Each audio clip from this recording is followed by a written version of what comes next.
El mundo se mueve cada vez con más violencia. Los conflictos en Palestina y en Ucrania crecen y activan todo un sistema de alianzas e intereses. Estados Unidos intenta mantener su hegemonía influyendo sobre Europa en el conflicto con Rusia, realizando incursiones en Venezuela e interviniendo en la invasión de Israel a Palestina. De fondo, una lucha contra el ascenso de China como nuevo líder comercial y político. ¿Qué nos dicen los nuevos movimientos de Israel, de la OTAN, de la administración Trump acerca del mundo que se nos viene? ¿Estamos más cerca de una guerra a escala global? Lo conversamos hoy con Manolo Monereo. Empezamos.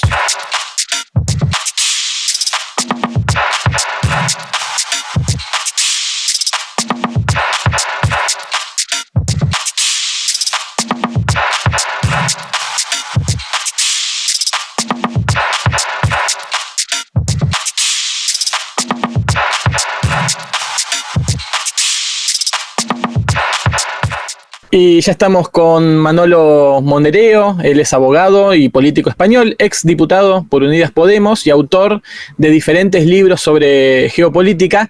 Recientemente publicó en el sitio nortes.me un artículo titulado La guerra, la de verdad, más cerca. Y de estos temas queremos hablar con Manolo. Manolo, gracias por venir a NTV Info.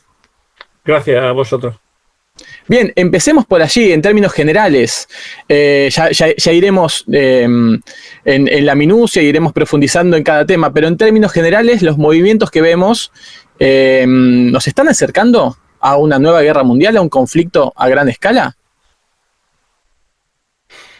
No es una pregunta fácil de responder, y sobre todo porque uno empieza a recorrer un camino que te puede llevar a ser acusado de catastrofista, ¿no? Que es una acusación muy usual en los tiempos que corren.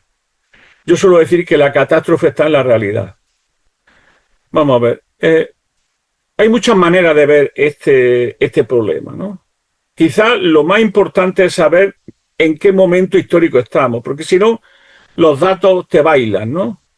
Cada día hay datos nuevos, te vuelves loco con los datos, ¿no? Entonces, estamos viviendo una transición geopolítica de un mundo unipolar a un mundo multipolar. El problema de eso es que eso crea líneas de fractura, conflictos. Y el gran problema final es si esa transición se va a poder hacer o no con una guerra en medio. ¿Y qué tipo de guerra? Por lo tanto, lo que estamos viendo ahora en Ucrania, en Gaza, en Oriente Medio, en el Sahel, en China Meridional, son líneas de fractura de esta transición. Es decir, el traje cruje, se rompe por muchos lados y en esa ruptura aparecen dos grandes problemas. Lo diré en términos coloquiales, ¿no? Los de arriba no pueden seguir mandando como antes y los de abajo no aceptan ser mandados como antes. Es decir, hay una transición.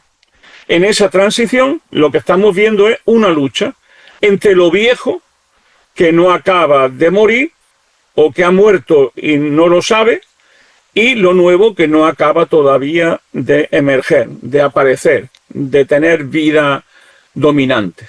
En ese contexto estamos en este momento. Y desde esa pregunta hay que decir que hemos llegado a un límite. ¿Y cuál es el límite? Esto es muy importante quedarse con esta palabra. El límite que hay en este momento es que las fuerzas que empujan a la transición geopolítica están ganando a las fuerzas que quieren conservar el viejo orden. El ejemplo de eso es Donald Trump y la crisis que vive Estados Unidos. Entonces, en este momento hay un momento crucial, un momento límite, donde, por decirlo así, todas las líneas rojas se están cruzando. Y se están cruzando fundamentalmente, desde el punto de vista geopolítico, en Ucrania. ¿Por qué se están cruzando en Ucrania? Y este es el problema real. Porque Rusia está ganando la guerra. Entonces, Rusia está ganando la guerra económica, la guerra tecnológica, la guerra militar, y una fuerza muy poderosa, que es la Unión Europea, no quiere la guerra, pero tiene un problema. El problema de Europa es muy simple, que ella sola no le puede ganar a Rusia. tiene que implicar a Estados Unidos. Y la lucha en este momento es para que Estados Unidos se implique contra Rusia. Y en eso está fundamentalmente Zelensky, en eso está el canciller alemán, está el presidente francés y el jefe del laborismo británico. Estamos a ese límite, que es implicar a Donald Trump de nuevo, que ha intentado salirse varias veces, en un conflicto para que la guerra tenga un nivel superior. Bueno, entonces, ¿qué ocurre? Que eso nos pone al límite, nos pone con todas las dificultades encima de la mesa y con un problema estratégico de grandes dimensiones. No sé si me he podido explicar. Sí, claro, claro. ¿Ves que Trump está buscando evitar meterse de lleno en ese conflicto? Es lo que él dice continuamente. Pero claro, con Donald Trump nunca se sabe. Porque una cosa es lo que dice, otra es lo que hace. Unas veces amenaza, otras veces vuelve a amenazar, otras veces parece un parvulito que va a una misa los domingos, pero nunca sabemos exactamente cuál es su juego. Su juego lo ha enseñado, que es: mis aliados tienen que pagar la factura de la reindustrialización de Estados Unidos. Y la reindustrialización de Estados Unidos comienza fundamentalmente por el rearme hasta los dientes de Estados Unidos y superar la brecha tecnológica enorme que hay entre Estados Unidos y China. Mejor dicho, entre China y Estados Unidos. Entonces, eso Estados Unidos ya no lo puede hacer solo, necesita que los demás se lo paguen. Y ha llegado a un acuerdo donde ha impuesto todas sus condiciones, que va a suponer en torno a 1.300.000 millones de dólares, sería 1 trillón en términos norteamericanos, que le va a sacar limpiamente al europeo en los próximos años, para que le compren gas, para que le compren petróleo y sobre todo que le compren armas. Eso es lo que Estados Unidos ha conseguido. Claro, una vez que los europeos han cedido en todo, ahora los europeos le exigen lo siguiente, que es que las armas que ellos compran a Estados Unidos y luego se las regalan a Ucrania, se puedan usar. Y, sobre todo, armas que puedan golpear a Rusia en lo profundo. Pongo un ejemplo, que se está discutiendo en este momento, que es un misil que se llama Tomahawk, un misil específico norteamericano. Este es un misil que puede tener ojivas nucleares y que tiene una distancia de 2.500 kilómetros, poco más o menos, entre el punto de salida y el punto de llegada. Bueno, fíjate que estamos hablando de 600, 700 kilómetros que hay de Ucrania a Moscú. Bueno, eso significa que en una mañana el señor Zelensky, no sabremos si con el permiso directo o indirecto de Donald Trump, pero soldados norteamericanos usando, porque eso no lo saben hacer los soldados ucranianos, soldados norteamericanos cumplen la orden del presidente Zelensky y lanzan un misil contra Moscú, que puede ser sobre una infraestructura crítica rusa, que puede ser sobre una tecnología militar estratégica o sobre el Kremlin. ¿Qué hará Rusia inmediatamente después? Ese es el problema. Luego es la escalada.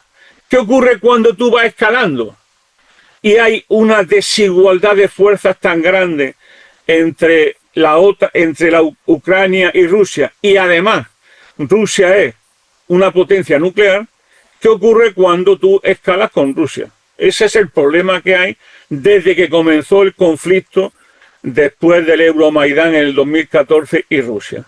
Es intentar acosar y atacar a una potencia que a su vez es una potencia nuclear y que tiene, como se ha visto y se está viendo, una armada, unas fuerzas armadas muy potentes. Bueno, ahí estamos. Por eso yo soy muy pesimista, porque creo que al final lo que está haciendo Donald Trump es, como yo digo en el artículo, lo que decimos coloquialmente aquí, verlas venir, ¿no? Ustedes no se ponen de acuerdo, pónganse, si no se pongan, allá ustedes. Y yo mientras no me lavo las manos, vigilo, pero veremos qué pasa. ¿Qué ocurre? Que al final, si hay una escalada, tiene que ser con el con el consenso de Donald Trump. Y en ese matiz estamos. Pero sobre todo, esto imagino que allí no se notará, pero aquí ya se nota, sobre todo en los grandes medios de comunicación, un clima de guerra. Es decir, aquí estamos notando ya una tensión propagandística preguerra, ¿no? Todo este cuento de drones, violaciones del espacio, de hablar de guerra híbrida de Rusia, como se está diciendo ya, todo eso es la preparación psicológica para una escalada. El problema es que Rusia hasta ahora ha tenido una mano atrás, atada, pero si hay un ataque contra Rusia en lo profundo, Rusia va a responder con todo lo que tiene. Varias cosas para analizar. Rusia ha dicho, ha denunciado, acá están buscando una escalada, ¿no? Como que están queriendo llevar todo a otros niveles, viene avisando que no me aparezca un dron en mi territorio o un misil. Está el tema económico en el medio, obviamente con la deuda que tiene Estados Unidos es tentador el negocio de la guerra, de la venta de armas. ¿Qué pasa, hablando de los medios europeos, qué pasa con la legitimidad de esto, también en una Europa en crisis, de destinar tanto recurso a la guerra? Entiendo que el argumento es usar los recursos rusos congelados en financiar eso, pero bueno, ¿qué se está moviendo en esta decisión de Europa de seguir adelante? ¿Qué detalle puede detonar todo? ¿Qué siente el europeo respecto de ir a la guerra nuevamente? Bueno, la clave es el miedo. Tú sabes que la política no es otra cosa que el control social del miedo. Por eso sirve la política. Por eso sirve el Estado. Tú intentas generar seguridad. Tú vendes seguridad, protección. Entonces, en ese contexto, la clave es generar el suficiente miedo para que la gente no reaccione, para que la gente se asuste. Tenemos un precedente que creo que está influyendo mucho en esta guerra que viene, que es el COVID, ¿no? El COVID se consiguió encerrar a toda una población simplemente por mandatos televisivos y simplemente desde el poder omnímodo del Estado y en este caso de los medios de comunicación. ¿Eso qué nos dice? Que estamos en una situación muy complicada, muy difícil, porque la inseguridad se está volviendo la segunda piel de las poblaciones. Empezó con el COVID y ahora viene con esta inseguridad ante una supuesta amenaza rusa que cualquier día nos atacará en lo profundo. Entonces, desde esa perspectiva, las élites europeas han encontrado, como siempre, en la guerra un mecanismo para propiciar unidad, miedo ante una crisis existencial de la propia Unión Europea. Lo que está en crisis es la Unión Europea y la política exterior de la Unión Europea, que se hizo alineándose con todos los recursos, con la política agresiva del presidente Biden. La élite europea se comprometieron a esa guerra. La hicieron, como diría, con optimismo. Pensaban que Rusia en 6 meses estaría liquidada y habría un nuevo cambio de gobierno. Ese era el objetivo, como siempre. El objetivo político es cambiar el régimen, como están intentando en Rusia, pero lo están intentando también en Irán y lo van a intentar siempre que puedan, también cuando puedan en China. Entonces, desde esa perspectiva que tenemos por delante, esta idea de cambio del régimen no ha funcionado, Putin se ha fortalecido, la economía rusa sigue creciendo más que la europea. Es más, este año van a bajar el presupuesto militar y están en guerra. Es decir, que tienen la suficiente fuerza como para seguir produciendo más barato y en más cantidad y calidad de lo que produce la OTAN. Conclusión, que ellos están agarrados, como dirían hoy los jóvenes, a un relato. Y el relato es que iban a vencer a Rusia. No lo pueden vencer y no pueden sentarse a negociar con una Rusia que está ganando en el campo de batalla. Porque la agenda sería, por decirlo así, cómo, podríamos decirlo así suavemente, cómo interiorizar la crisis de Ucrania y la derrota de Ucrania. Eso Europa no lo puede aceptar, ni la élite. Y por eso están en la provocación, pero esa provocación tiene un límite. Porque siempre que se provoca a un país nuclear hay un límite. ¿Y sabes cuál es el límite? Pensar que el país nuclear nunca va a usar las armas nucleares. Bueno, hoy lo sabemos que Rusia la va a utilizar con tal que se vea en peligro. Y desde luego, si en este momento hubiese un ataque con misiles en el interior de Rusia, la respuesta rusa inmediata no sería con armas nucleares, pero tienen armas de nueva generación que pueden tener los mismos efectos que sean nucleares. Estoy hablando, por ejemplo, del Oresnik, ¿no? Por ejemplo, ¿no?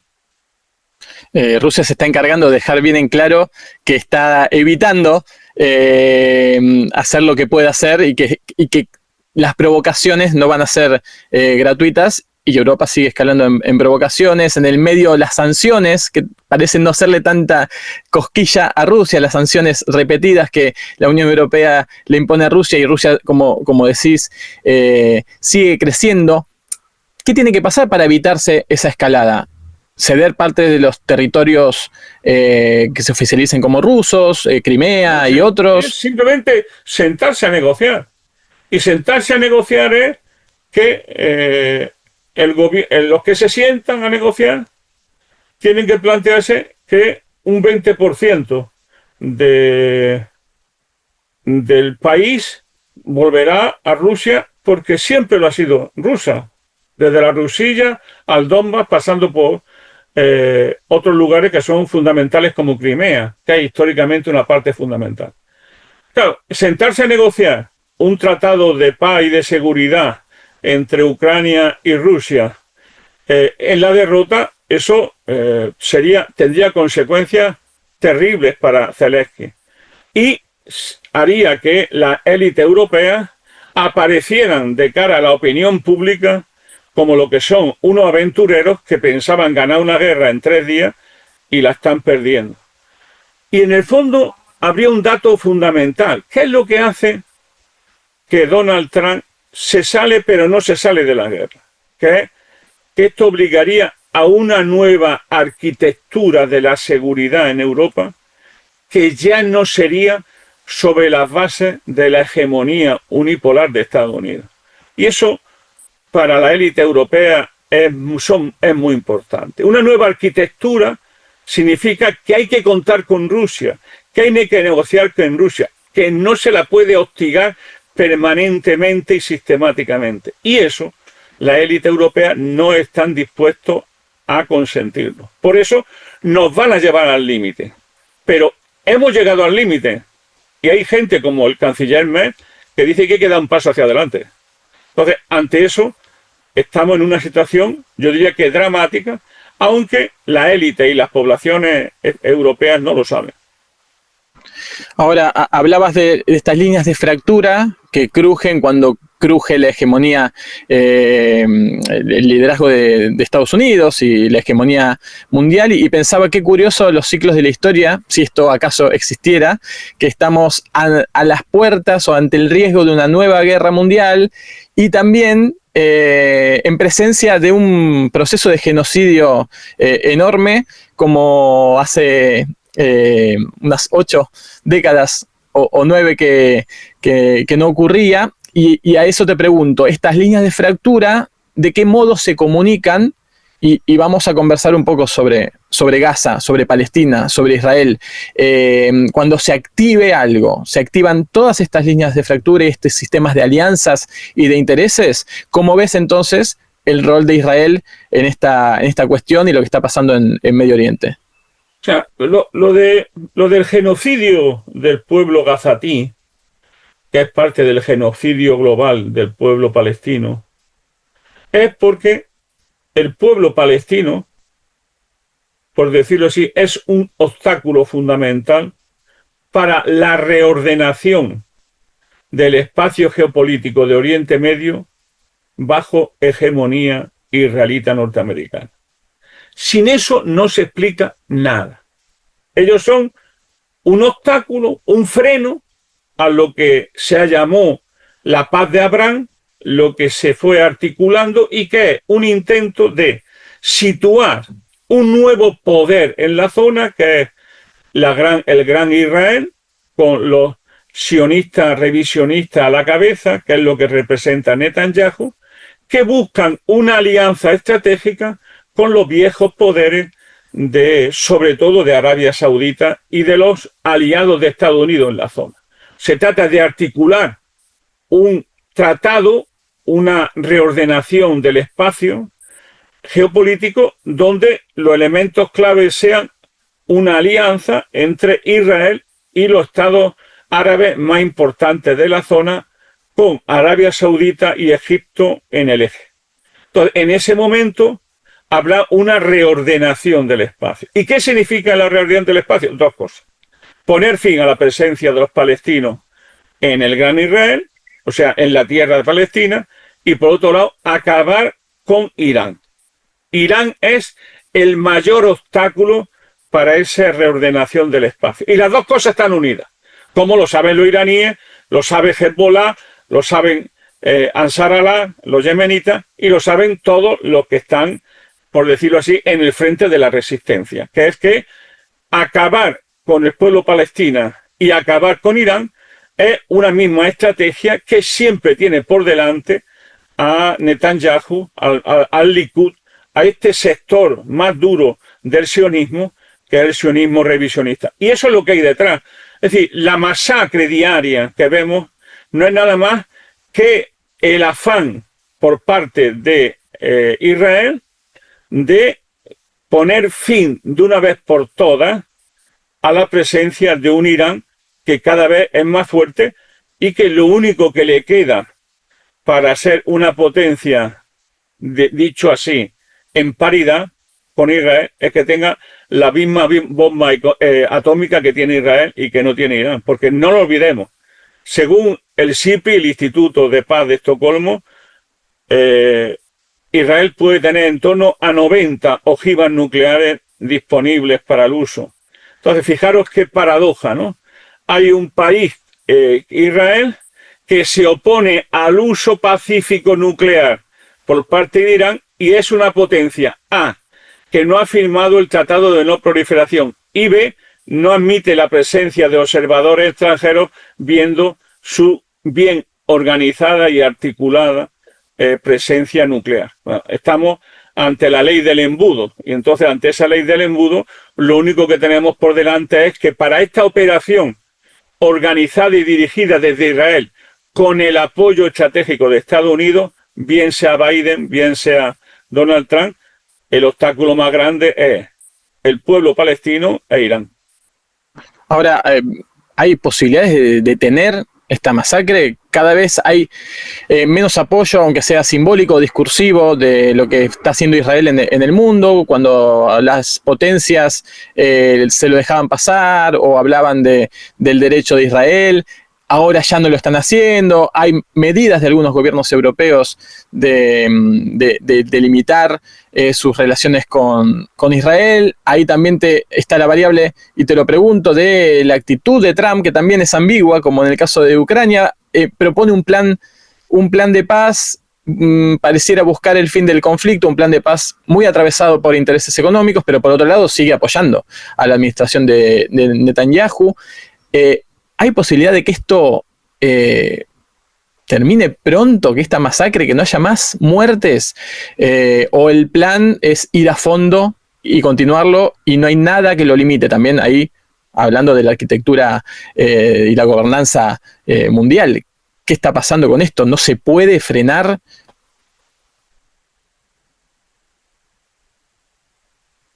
No es fácil, ¿no? Mi opinión es que no.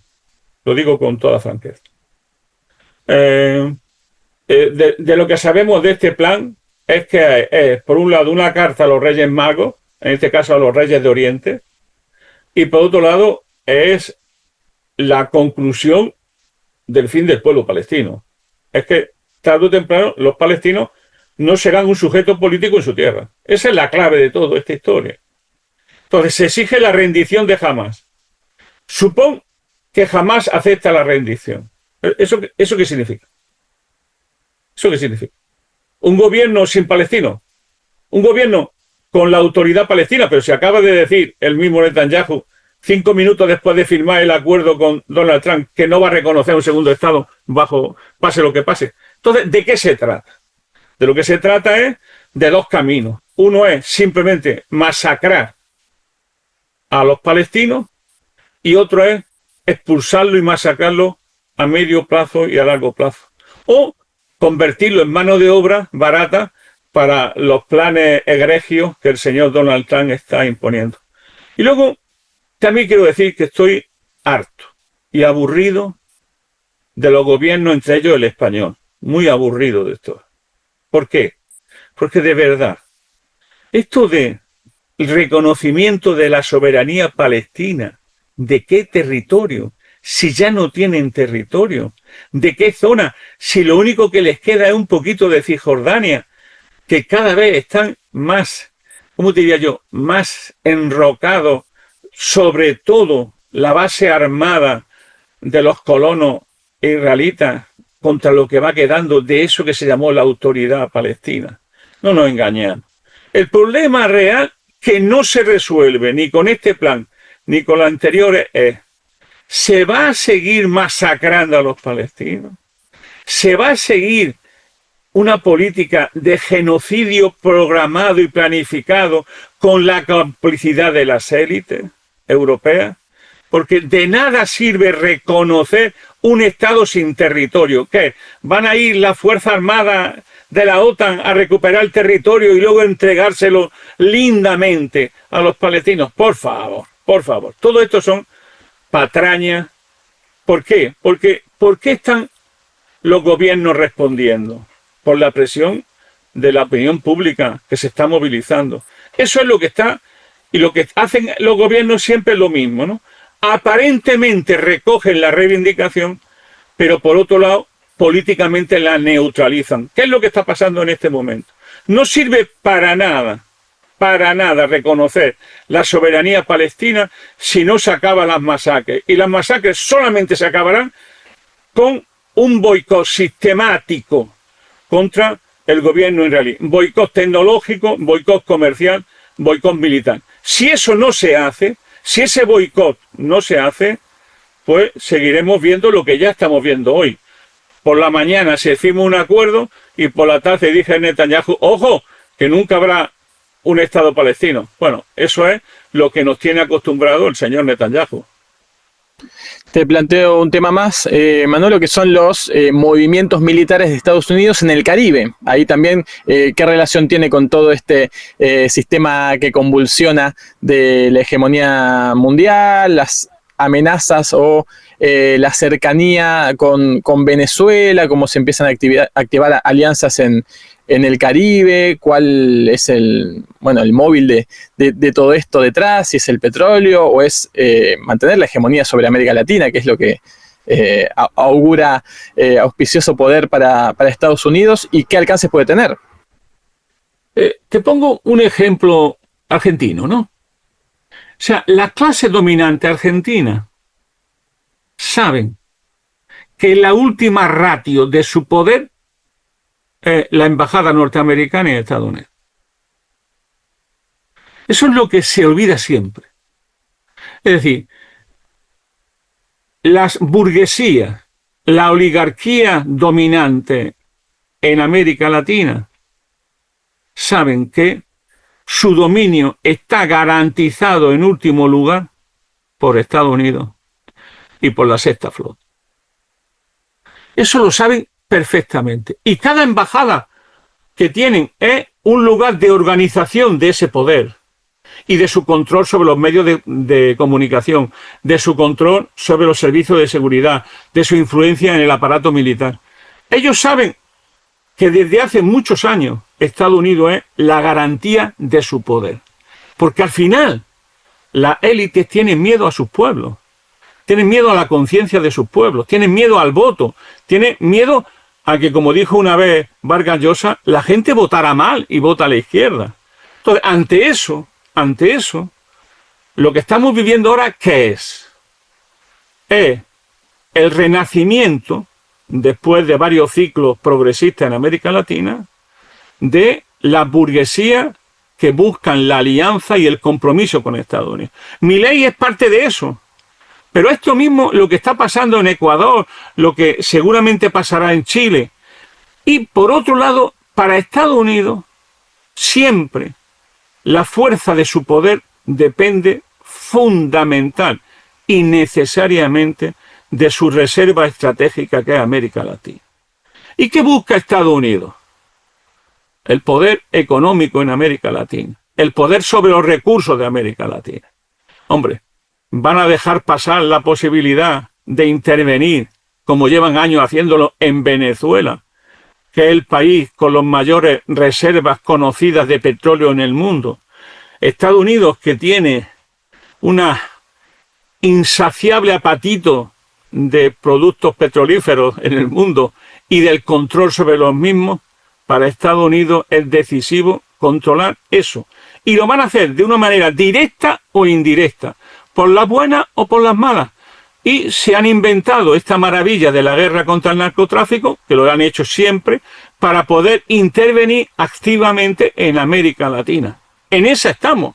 Es decir, la presencia de una parte importante de la flota norteamericana en el Caribe es decirle, aquí estamos, seguimos con capacidad de actuar y no podéis seguir jugando con nosotros. ¿Y qué es jugando con nosotros? Que empecéis a jugar con China, empecéis a jugar con Rusia y que de una u otra manera podamos perder el control que históricamente hemos tenido sobre América Latina. Y ahí aparece el miedo, como decías, para el caso de los países árabes o Rusia, el miedo a que tengan armas de destrucción masiva o la guerra nuclear. Para el caso de América Latina, el narco. Se inventarán cualquier cosa. ¿Por qué? Porque lo bueno que tiene Donald Trump es que te avisa y te lo dice, ¿no? Ya no. ¿Por qué? Porque no nos damos cuenta de una cosa que yo creo que tampoco América Latina reflexiona mucho sobre ella, ¿no? Que Estados Unidos vive una guerra civil latente. O sea, que vive una crisis, y que esa crisis que vive Estados Unidos es producto en gran parte de la política de Estados Unidos. Es decir, la globalización ha liquidado en gran parte a Estados Unidos como nación. Y hay una contradicción entre el papel imperial de Estados Unidos y el papel de Estados Unidos como nación. De esa crisis surge Donald Trump. Entonces, Donald Trump vive en la expresión de un estado de emergencia. Estados Unidos vive un estado de emergencia, que viene a decir lo siguiente: estamos al borde de perder el poder que hemos tenido hasta el presente en el mundo y los privilegios que eso comporta. Nuestro modo de vida está en peligro y ante eso tenemos que reaccionar. ¿Y cuál es la reacción de Donald Trump?